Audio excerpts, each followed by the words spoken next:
I had just walked out of the most important client meeting of my entire career, feeling victorious, exhausted, but proud. Charles Cliver, the notoriously cutthroat CEO of Cliver Tech, had smiled at me. For the first time in 6 years. After grilling every metric, every forecast, every slide, I had stayed up till 3 a.m. to triple check. He looked me dead in the eye and said, "We're expanding. I want your team on the rollout." It was done. 3-year contract secured. 7 figures. Quarter saved. I was already picturing a weekend off, maybe even sleeping in past 6:30. And then, I got the email. Subject line, performance review outcome. No body text. Just a PDF. I clicked it, still halfway through my coffee. Read the first line. Then reread it. Then blinked. Effective immediately, we are ending your employment due to concerns about team alignment and communication tone. I thought it was a joke. A glitch. A PDF meant for someone else. But it wasn't. They fired me. Not after a mistake. Not after a complaint. After I saved the damn quarter. My hands were still trembling when I called Blake, our new strategy lead, who once asked me if margin meant profit or space between boxes in PowerPoint. He picked up with a smirk in his voice. "Olivia," he said, "this was a tough call, but we're moving toward a more collaborative culture. You're just not the right fit anymore."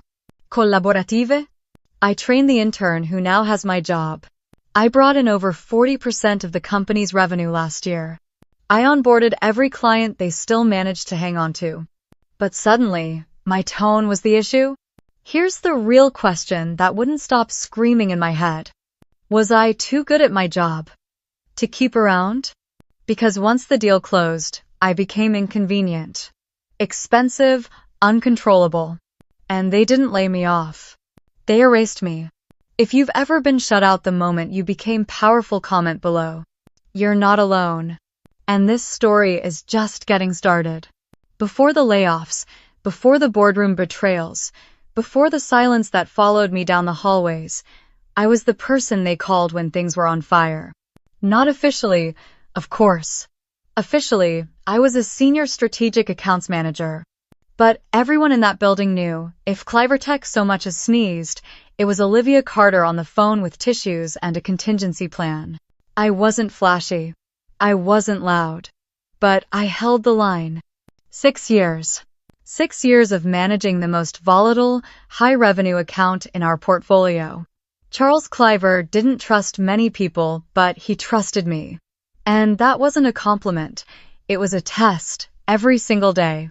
He was one of those CEOs who measured respect by how well you handled blunt criticism at 11:52 p.m. He once told me, "Don't send me vision, send me numbers." So I did. Revenue reports, churn metrics, adoption rates color-coded and bulletproof. I knew his business better than he did. I read his team's internal politics like a weather map. I anticipated storms before they hit. It wasn't easy. It was never easy. There were onboarding disasters that would have made grown men cry. Product failures mid-pitch. Once, a bug in the integration API caused a 3-state outage during a rollout. Everyone else panicked. I stayed on the call until 3 a.m. with their CTO, talking him off a ledge and patching the issue myself when our dev team ghosted. No one taught me how to do that. I learned because I had to. Because when you're the only woman in the room and the account is worth 7 figures, you don't get to mess up. You show up. Every single time. And I did. When our junior team members quit mid-project, I covered their deliverables. When finance forgot to bill on time, I sent personal apologies to the client myself. When our sales team promised features we didn't have, I built the workarounds overnight. That's not going above and beyond. That's surviving in corporate America when you're a woman over 40 who doesn't play golf or laugh at frat boy jokes. And what did I get in return? Quarterly reviews with glowing phrases like indispensable, exceptional under pressure, and my personal favorite, a stabilizing presence during volatile transitions. They said they valued me. That I was irreplaceable. until suddenly I wasn't. But I didn't see it coming. Not yet. Back then, I still believed that excellence was enough. That showing up, solving problems, delivering results, that it meant something. I still thought loyalty was currency. And I'll admit it now. I was proud. I had built something real. Cliver Tech was stable, scaling, and happy. My reports were airtight, my client relationships rock solid. I thought I'd finally bought myself breathing room. Maybe even earned the right to take a weekend trip that didn't require Wi-Fi. But in hindsight, I should have noticed the way Blake kept cutting me off in meetings. The way Logan started asking Dylan me in turn to loop me in later, instead of inviting me directly. I held the line for them. They were already plotting the exit. And I didn't know it yet. But the countdown had already begun. It started with a smile. Not the kind that means good morning or nice job. No, this was that smile. The one you get from men who already made a decision about you and are just waiting for you to figure it out. It was Logan who delivered the first blow, though he probably thought he was being subtle. Logan, head of finance, 35, MBA from somewhere overpriced and underwhelming. He had that brand of charm that only works on people who've never been talked over in a meeting. He called me into his office one Friday afternoon. Just me, no calendar invite, and said, "We're reevaluating how we define team performance." He blinked. "Sorry, what exactly are we evaluating?" Logan leaned back in his chair like he was auditioning to play CEO in a startup television drama. "We just think the company's moving toward a more collaborative culture. Less focus on individual contributors, more on shared impact." That phrase, shared impact. It sounds harmless, inspiring even. But in the mouth of a man who hasn't built a client relationship in his life, it's a red flag. I asked, "Does this have anything to do with the Cliver Tech contract I closed last week?" Logan smiled again. Not a full smile. Just a curl at the edge of his mouth. "Of course not," he said. "But we are exploring ways to incentivize collective growth instead of just raw numbers." Raw numbers. He said that like it was a dirty word. Like the 7-figure renewal I negotiated was somehow gauche. The next Monday, things escalated. Blake, head of strategy, younger, cockier, and infinitely more allergic to accountability, dropped by my desk with a coffee he didn't make. "Hey, Liv," he said, like we were besties. "Just looping you in, we're doing a light restructure. Might need you to help onboard Dylan more formally." Dylan. My intern. The one who still asked me what CRM stood for 2 weeks ago. "Sure," I said, keeping my voice flat. "But onboarding him for what exactly?" Blake sipped his drink and shrugged. "We're thinking about expanding his scope, giving him some direct client exposure."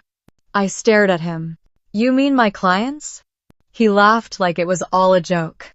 "Not replacing, just sharing the load. You've been stretched thin, right?" That was the moment something in my chest shifted. Not panic, clarity. I'd seen this playbook before. Step 1. Praise the woman for being irreplaceable. Step 2. Let the woman train her replacement. Step 3. Tell her she's not aligned with the culture. They weren't subtle. They didn't need to be. Because they assumed I would smile, nod, and cooperate. They assumed I would keep working weekends, keep cleaning up their messes, keep sending follow-up emails they'd never read. And maybe I would have. Maybe I would have kept my head down a little longer if it weren't for the way Blake winked as he walked off. That wink broke something. I went home that night and opened my laptop, not to check metrics, not to finish slides, but to start saving everything. Every contract I'd written. Every email I could access. Every metric I'd delivered that kept this company afloat. Because I didn't know exactly what was coming. But I could feel it. They were smiling like they'd already won. They didn't know I'd stopped playing nice.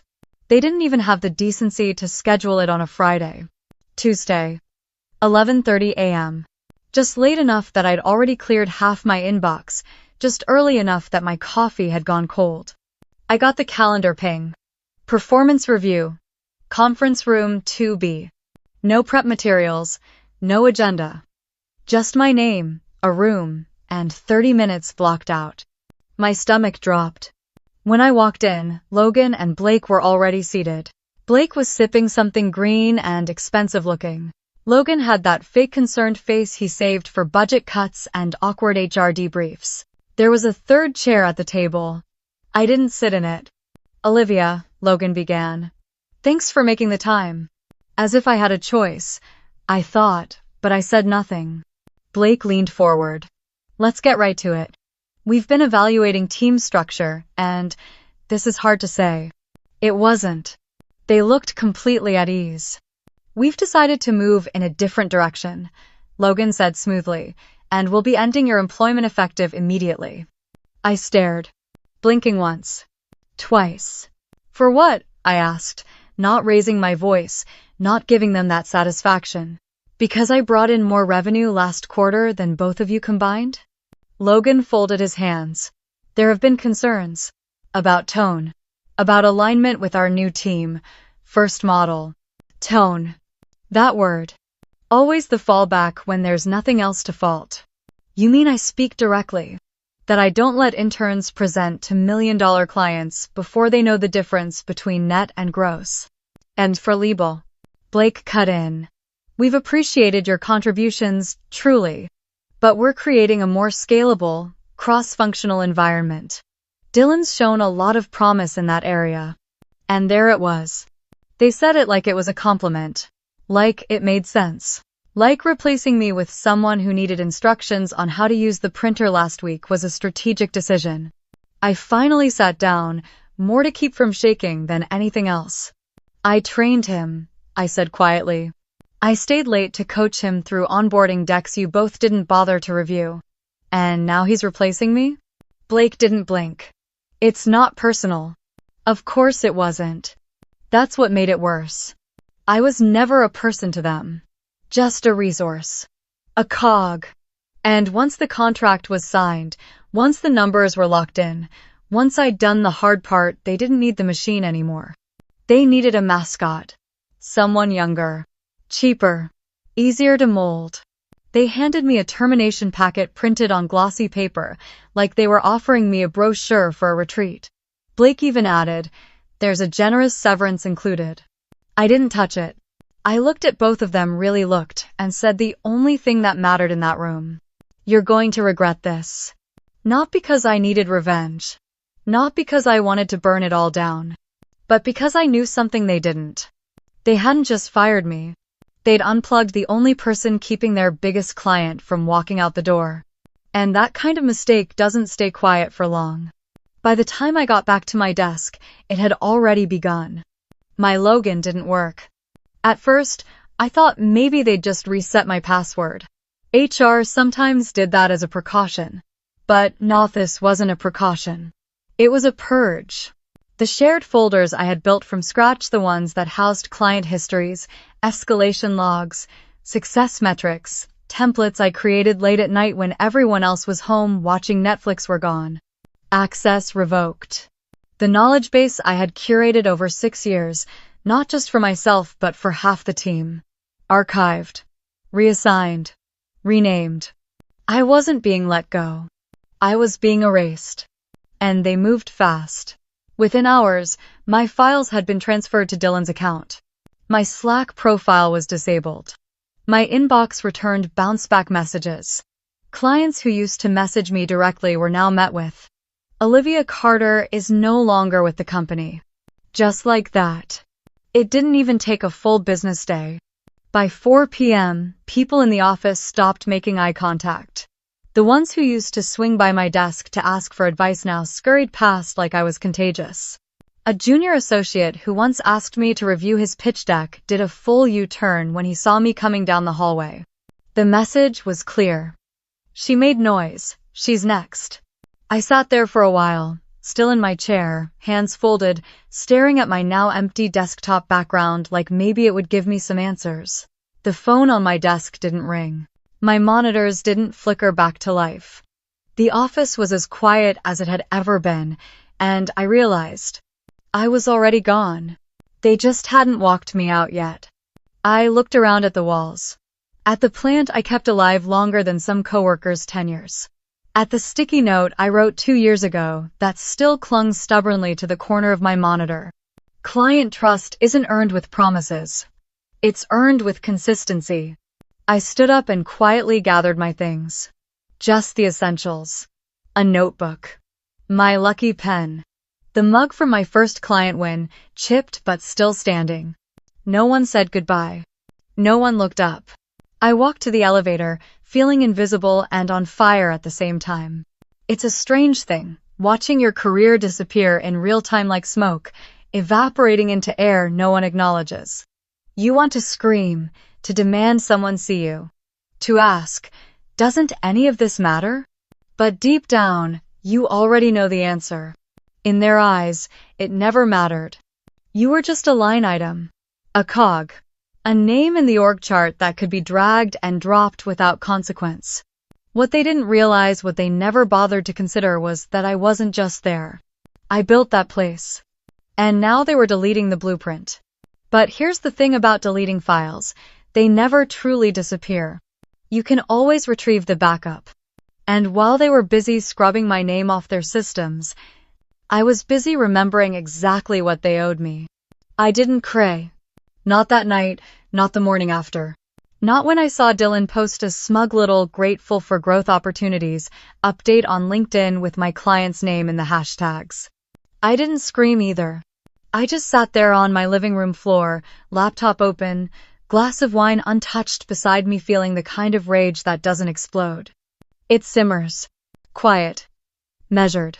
Controlled, like a chemical reaction waiting for the wrong spark. I didn't need to yell.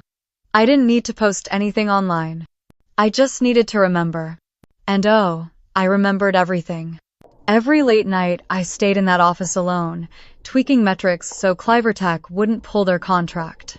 Every time I fixed Blake's botched projections before they made it to the boardroom. Every time Logan took credit for a strategy I designed down to the font. And now, the intern I trained was sitting at my desk, using my notes, fumbling through my accounts, while the two of them toasted with oat milk lattes, convinced the storm had passed. They thought I would vanish. That I'd disappear quietly, maybe nurse my ego with a few job applications, and eventually fade into LinkedIn oblivion. But they didn't know who they fired. Because I wasn't building a career in that office. I was building leverage. And now, I was free to use it. I spent the next 48 hours gathering everything I had: contracts I'd negotiated, decks I'd rewritten, performance reviews with metrics only I ever hit. I had backup drives, personal copies, paper trails. All legal. All clean. By Sunday night, I had a folder labeled Receipts. 17 documents. 3 spreadsheets. 1 clause from my original employment contract highlighted in yellow so bright it could blind someone. And when I closed that folder, something shifted inside me. The grief was still there. So was the humiliation. But underneath all that was something sharper. Purpose.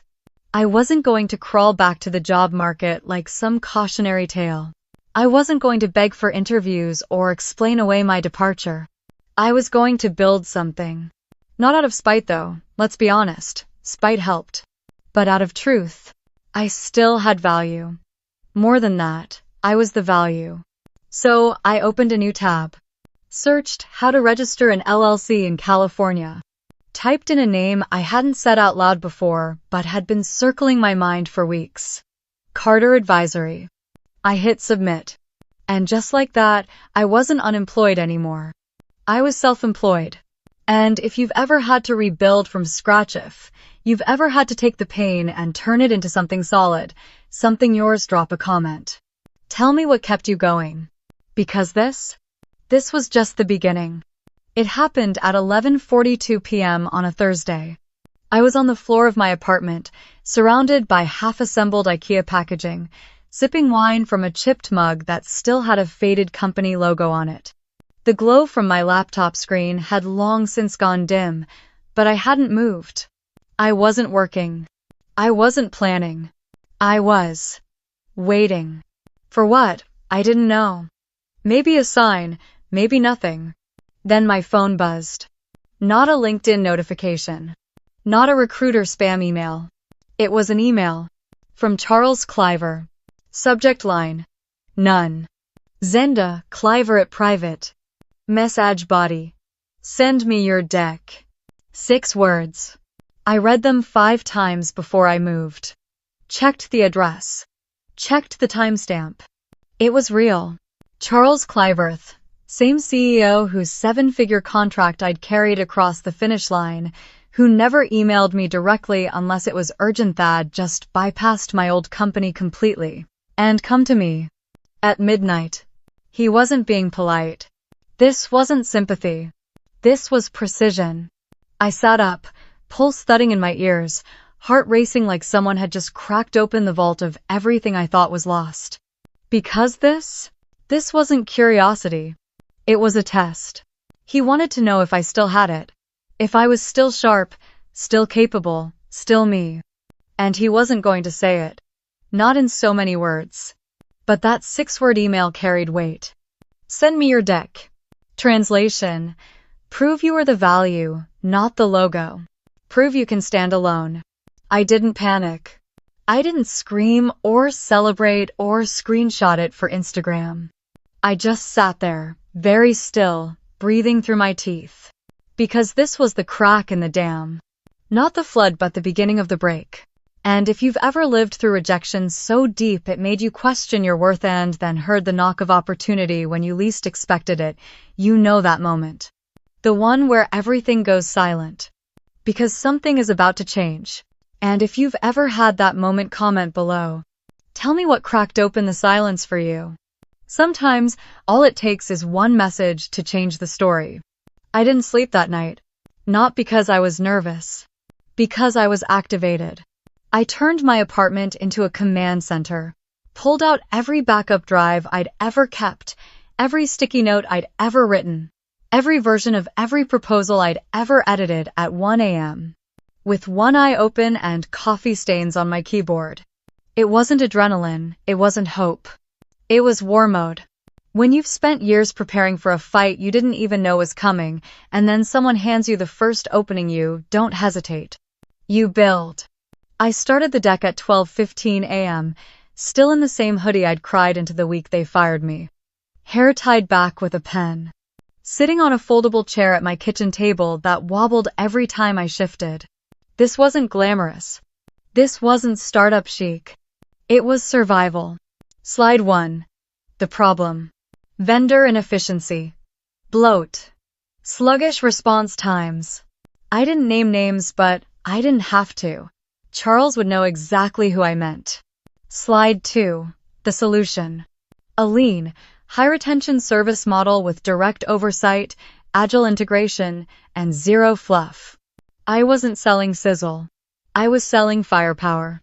Every word was deliberate. Every number bulletproof. I took the KPIs I used to babysit for Logan and stripped them down to what they really meant. I took the performance metrics I used to write for Blake and made them mine. Real, focused, weaponized. This wasn't a pitch deck. It was a manifesto. By 3 a.m., I had 14 slides. By 4:15, I had a voice in my head whispering, "Cut it down." Charles didn't care about polish. He cared about impact. So I trimmed the fluff. Killed every slide that didn't scream value. I removed the testimonials. He didn't need flattery. I added a 1-slide financial summary, straight facts, no adjectives. And then I added the final slide. Strategic vendor alignment. Q3 objectives and execution plan. Clean. Sharp. Mine. It wasn't pretty. But it worked. I stared at the finished version like I was looking at a weapon I'd forged myself. Not from spite. From truth. From data. From 6 years of doing the work while others took the credit. The sun was already rising when I saved the file. I named it simply. Carter, Deck, Final, PDF. No emojis. No exclamation points. No, hope this finds you well. Just a subject line. Capabilities deck. As requested. And 1 sentence. Attached is the deck outlining my approach to supporting your Q3 expansion objectives. Happy to discuss. Then I clicked send.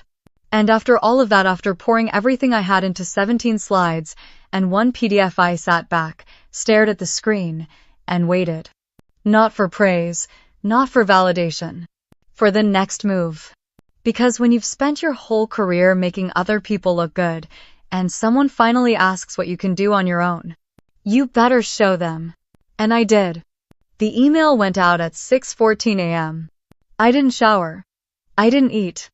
I didn't move for a solid 10 minutes after clicking send, just sat there in my crooked chair, hoodies still on, eyes locked on the screen like it might talk back. It didn't. Of course it didn't. It was just a PDF, just a timestamp. Just a deck with no color scheme, no transitions, no fluff. But it carried everything I had left. Everything they couldn't erase. Then came the silence. Hours of it. By 9 a.m. I'd cleaned my entire kitchen just to stay busy. By 11 o'clock, I was organizing junk drawers like they held answers. Edit. Tuktuv. P.M. My laptop pinged. Subject. Discussing new contract. No body text. Just a Google Calendar invite from Charles Cliver's executive assistant. 30-minute video call. Next day, 9 a.m. sharp.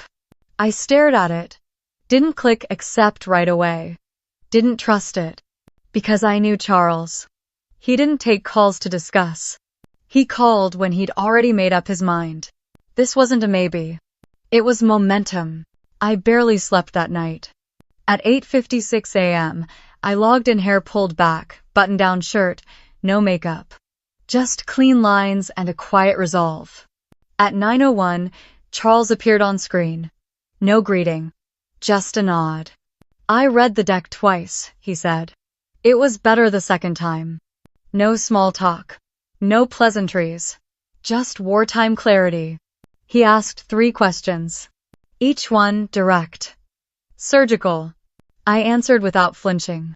At the 17-minute mark, he said, "We're terminating the current agreement with your former firm by end of day. You'll have the onboarding package by noon." He blinked.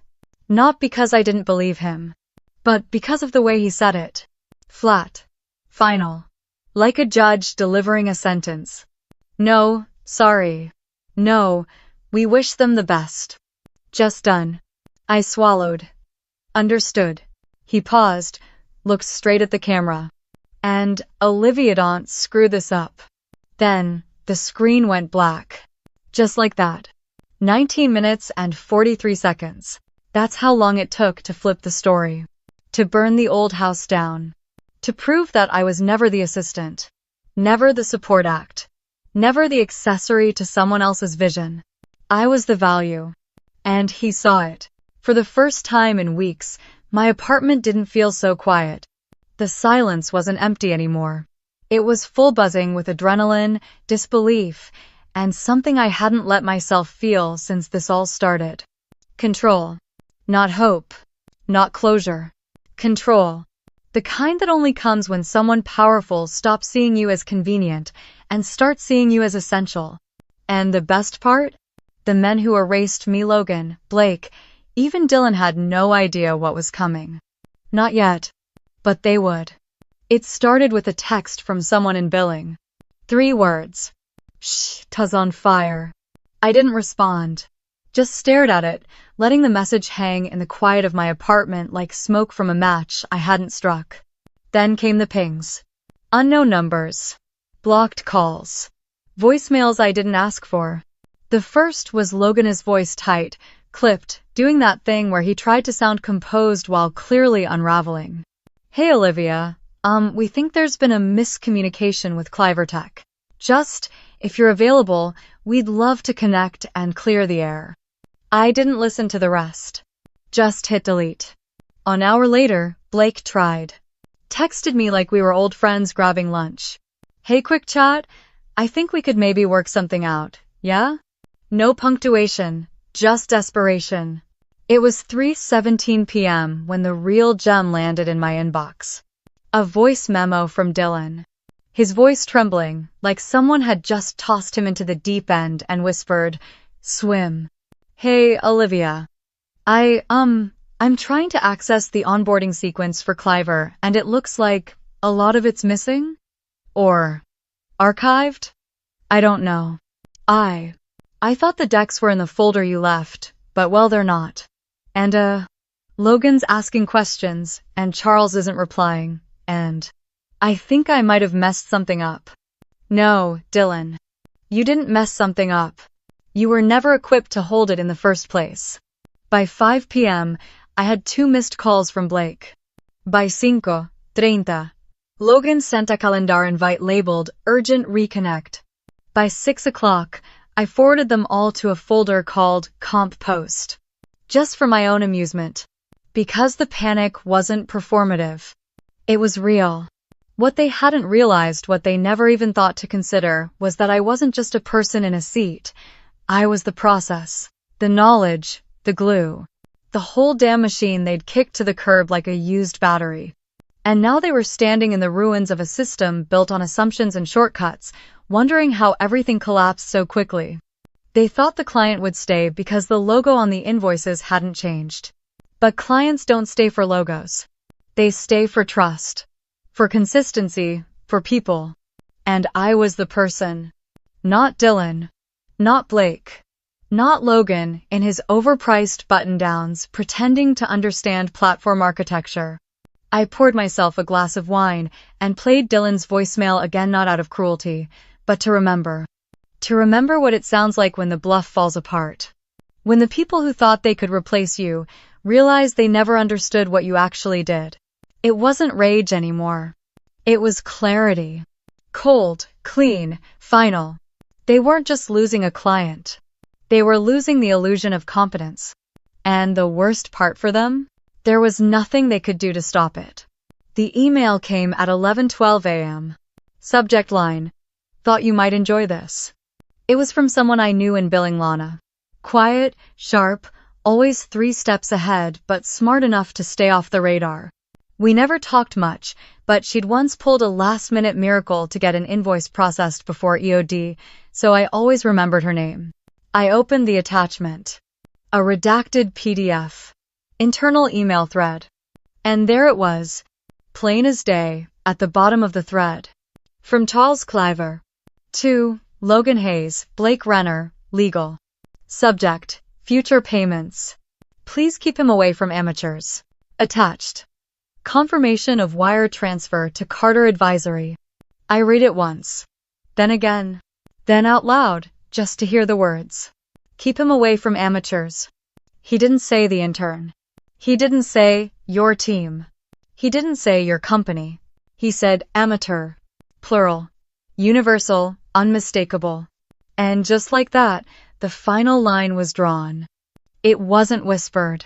It wasn't implied. It wasn't something they could spin or bury in PR jargon. It was official. Written. Documented. And sent to them. This wasn't just about a contract. It wasn't just about a lost client. It was about reputation. Credibility. The one thing Blake and Logan had always assumed they could fake as long as they looked the part. And now?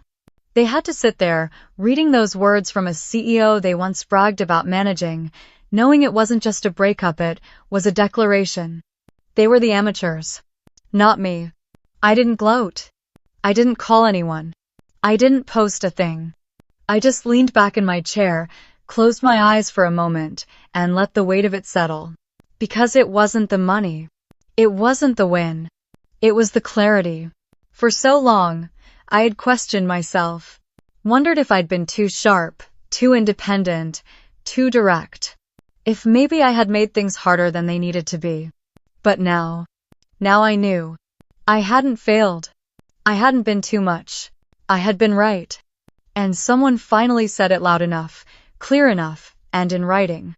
I opened a new browser tab, printed the email, and pinned it to the inside of my closet door, right next to the wire transfer confirmation. A shrine of sorts. Not to revenge, not to ego, but to truth. Because in the end, I didn't need to burn anything down. They did that all on their own. All I did was walk away and let the amateurs handle it. The wire transfer hit my account at 9:03 a.m. I was still in pajama pants, still barefoot, still holding the same chipped mug I'd been drinking from the day I was fired. But this time, the coffee didn't taste like defeat. It tasted like confirmation. 6 figures. 1 transaction. Subject line. Phase I strategic onboarding. I didn't scream. I didn't cry. I didn't even smile at first. I just stared at the numbers like they were ancient symbols finally revealing their meaning. Like maybe, after everything, the world had written me a sentence I didn't have to translate. It was real. The silence I'd been sitting in for weeks, the rejection, the humiliation, the long nights whispering, was I wrong? All of it collapsed under the weight of one truth. I was never the problem. I was the proof. I took a screenshot, printed it out, taped it to the inside of my pantry like a little altar to survival. And just when I thought that was the final chapter, one last gift arrived. At 11:12 a.m., I got the email from Lenatha, one with Charles's message. Keep him away from amateurs. That was the moment I finally let myself breathe. Not just because I had won, but because I had endured. See, here's the part they never teach you in business school. When you give your best, show up every day, fix what's broken, mentor the next in line, and hold the company together through every chaotic quarter, there will still be people who try to reduce you to a line item. People who confuse your silence for weakness, your loyalty for naivety, your boundaries for bad attitude. And when they can't control you, they'll try to replace you. But they can't take what they didn't build. They can steal your access. They can reassign your files. They can hand your title to someone who barely knows how to send a calendar invite. But they can't steal your instincts. They can't steal your insight. They can't erase the relationships you forged, the resilience you earned, or the way you learned to stand when no one else was willing to hold the line. And they certainly can't buy back trust that was never theirs to begin with. That's what I learned. Not in some polished conference keynote or self-help article, but in the wreckage, in the silence, in the slow rebuilding of something that wasn't just functional but mine. So, if you've ever felt like your value was invisible until it was gone, if you've ever had your work minimized, your voice ignored, or your title handed to someone less prepared, let me say this clearly: you're not crazy, you're not too much, you're not imagining it. You are the value. And the right people? They'll see it. Maybe not immediately, maybe not loudly, but eventually and undeniably. And when they do, be ready. Not bitter, not broken, just ready. If you've ever had to rebuild yourself after someone else tried to erase you, tell your story in the comments. You never know who needs to hear that it's possible to rise.